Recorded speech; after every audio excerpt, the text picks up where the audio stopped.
Places I get to enjoy. All right. Friends, I am not quite sure where to begin.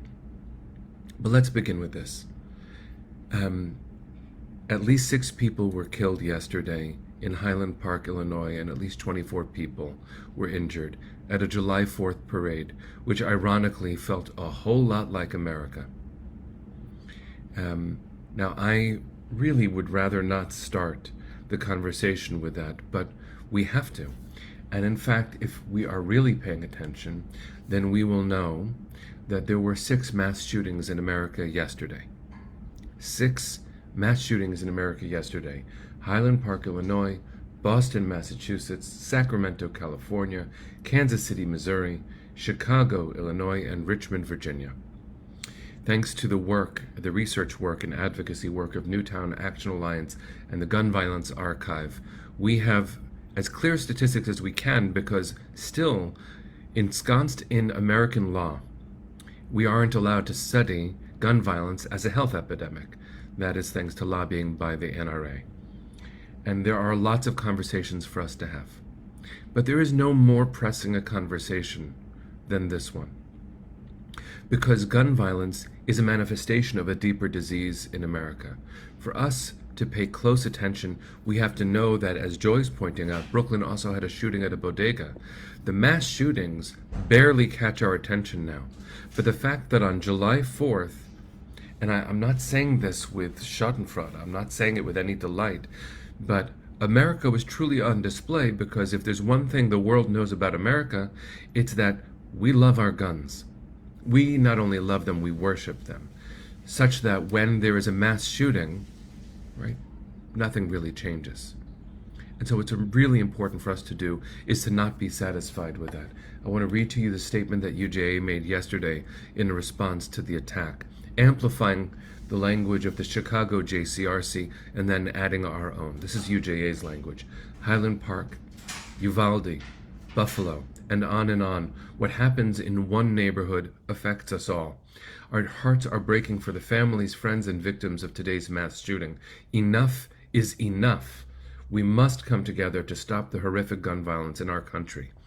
And we say so as New Yorkers whose safety was just imperiled by a decision by the Supreme Court of America, ruling that open carry was constitutional and limiting it was unconstitutional in New York.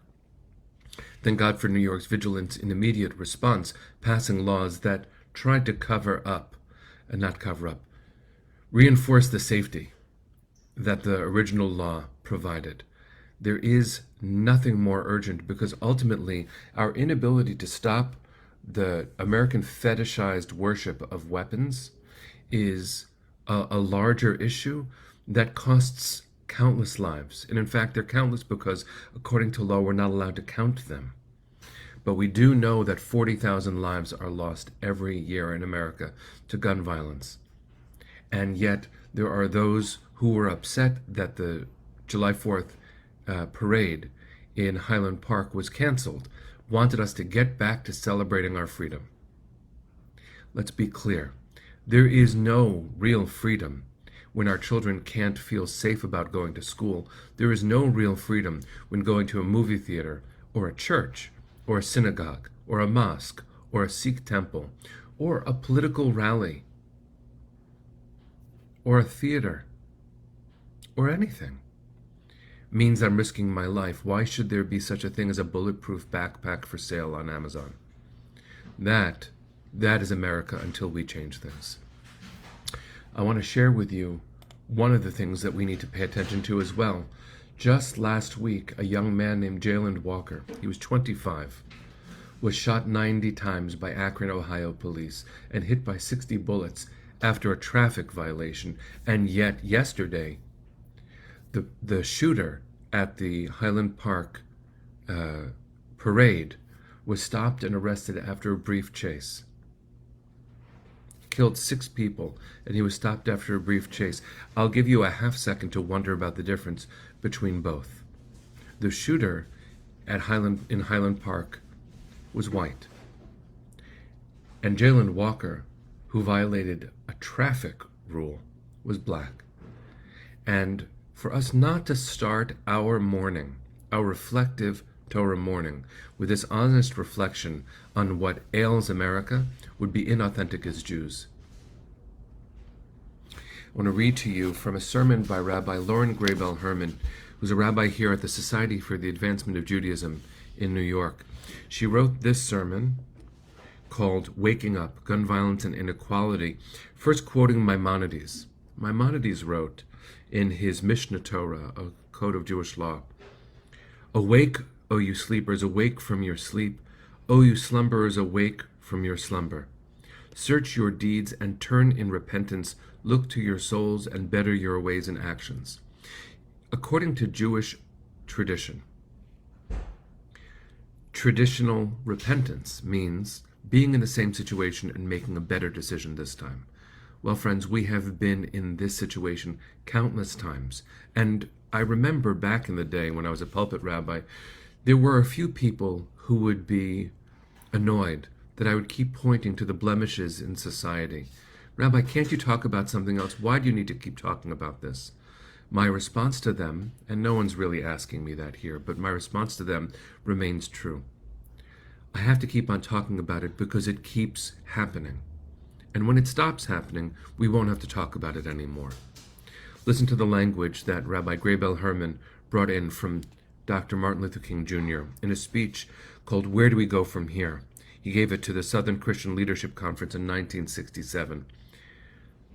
"Let us be dissatisfied until the tragic walls that separate the outer city of wealth and comfort and the inner city of poverty and despair shall be crushed by the battering rams of the forces of justice. Let us be dissatisfied until those that live on the outskirts of hope are brought into the metropolis of daily security." Battering rams of justice, friends, not guns. Now, that is in a book that a few New York colleagues and I put together recently. I was proud to edit with Rabbi Rachel Timona, Rabbi Michelle Dardashti, and Rabbi Isaiah Rothstein, a new collection called All Who Can Protest, that comes from a section of the Talmud which says all who can protest and do not are implicated in what is wrong. You could find that in this week's Parsha. So let me bring us not to a close because we just can't yet. Closure is not just elusive, it's inappropriate right now. How dare I presume to tie this conversation into some kind of nice bow? That's not how this works. Justice does not work like that. It doesn't get pretty. But there is hope because we do this work together. And so I want to read to you from this Parsha. So we're in Parshat Chukat. It begins with a discussion of the red heifer. The red heifer is burned up, and its ashes are mixed with a certain kind of potion. It's really strange and interesting. And it's sprinkled on a priest who's come into contact with a dead body. Why? Because it says in our Parsha, verse 11 of chapter 19 of the book of Bamidbar, "Hanogeh b'met l'chol nefesh adam v'tameh shivat yamim." Those who touch the corpse of any human being shall be impure for 7 days. That is what the Torah says for priests. But we are called, according to the prophets, Mamlechet Kohanim. We are a kingdom of priests. Each of us has that incredibly important, urgent service we are called to, which is taking care of our world, to be partners with God in creation. And the destruction that threatens the safety of our children's world and our grown-ups' world, no matter the color of our skin, our sexual orientation, our gender, our age, our geography, it's very clear. If Highland Park, Illinois, one of the wealthiest suburbs in America, and a very Jewish area, by the way, so if you come at this with the tribal concern, this should raise your eyebrows too. We should come at it from a societal concern, because loving your neighbor doesn't only mean loving people who go to shul with you. It tells us very clearly in this week's Parsha that those who come into contact with a dead body, with any human being, shall be impure for 7 days. So the red heifer is actually the antidote to the contamination. But here's the thing. The one who performed the burning shall also have to wash their garments and be implicated, be tameh. So those who come into contact with the dead are tameh, right? Unable to connect is a decent translation for the word tameh. And in order to be able to connect again, they need to be touched with this strange potion, including the red heifer. But the one who does the sprinkling ends up being implicated too. Because, friends, when it comes to death in our world, this death in our world, this death on our streets, this stain on the American flag, we're all implicated. And here's the thing. Here's the thing about the para aduma. Even if we could understand why it's there, even if we can understand how the red heifer works, which it's not meant to be that. It's called chukat, the name of our parsha. It means a mysterious rule. We can't truly understand how it works, why it works, but we know that it's necessary. And you're never going to find a red heifer that fits the definition of the Torah. A completely red cow, where every hair is red. The rabbis explain how you could have two hairs that are not red, but it can never have borne a yoke on its neck, and it has to not walk with a limp. It's impossible, which tells me that this world will always have elements that require treatment. There will be injustice, that's true. But until we can heed the words of the Parsha and remember that we are all implicated, it's not their problem. It's all of our problems. Until we hear and internalize the language that our dear friend Stephanie Gary just wrote, we are all responsible, the language that UJA offered, amplifying the language of the Federation, the Jewish Federation in Chicago, we said enough is enough. We must come together to stop the horrific gun violence in our country. Until we realize that that is an individual and communal mandate for the Jewish community to stand up and amplify, until we can solve the problems, because gun violence isn't one thing. 40,000 gun violence deaths in America a year, 60% of which are suicides.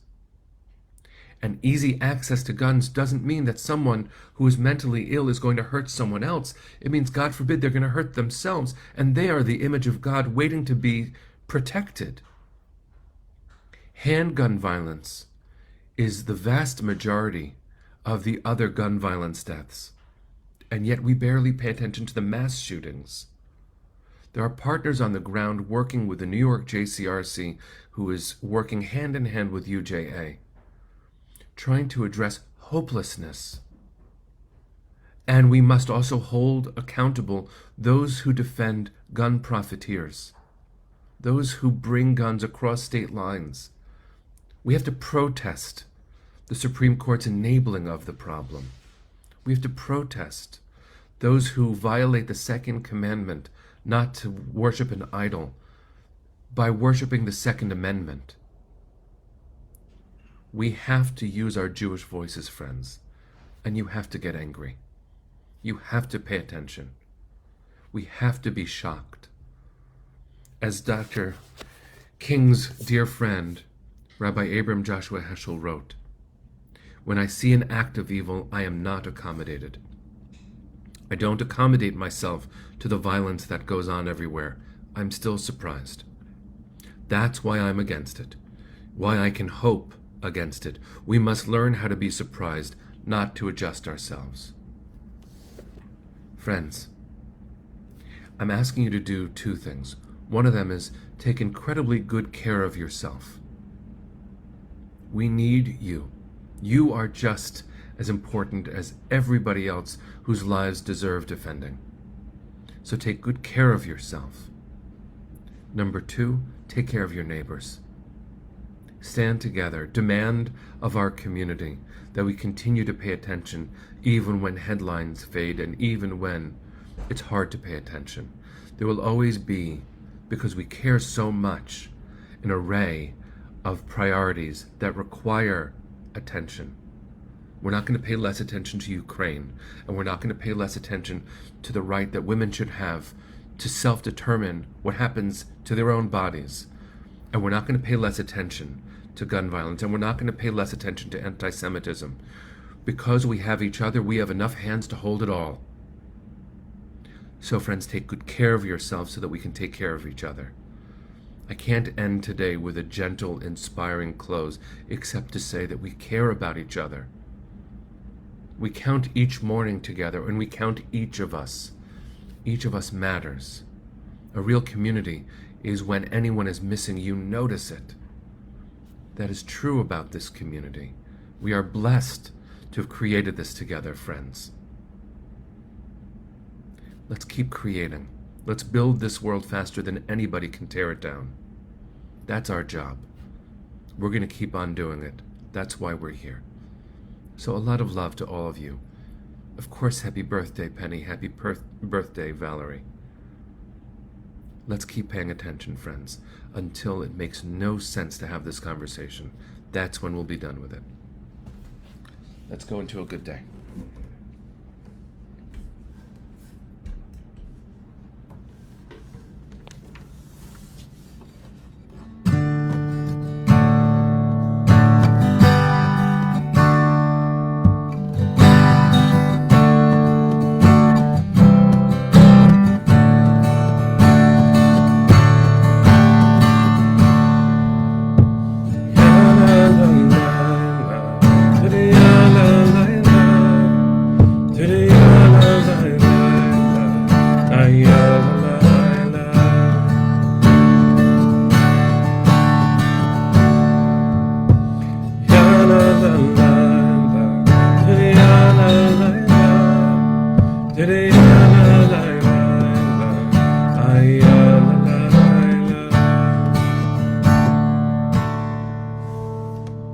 Have a good day, everyone.